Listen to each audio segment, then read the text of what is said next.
But definitely, for sure. Yeah, I found Finnegren fascinating. Do you know something I really enjoyed about his character that I really appreciated on my third watch of season five?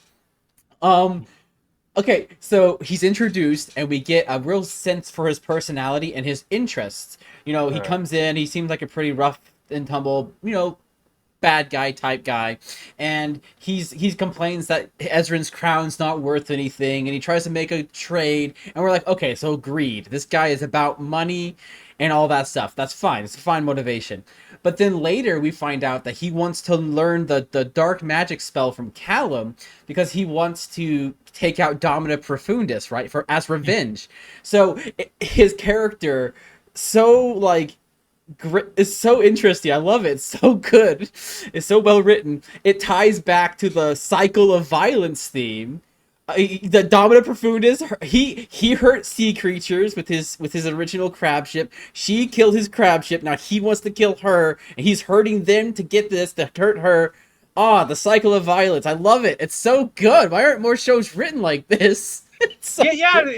it's good. It's really good how they do that. Like I'm trying not to make this too much about Viren, but I mean I but I mean I really like just on that like how Viren is written. I'm only thinking about Viren so much. Number one because he's great, but number two Mhm. because I just made a video about him and like a lot of Viren's you know anger, his frustration, his grievances at the world are legitimate or at least very understandable, but he just becomes so obsessed with them that it just leads him down this darker path, leads him away from his family, leads ends up leading his family, his daughter Claudia, down that dark path as well, and ultimately leads to all these unintended consequences. Even despite the fact that his initial grievances are very reasonable and ones that we can absolutely relate to. And so that's why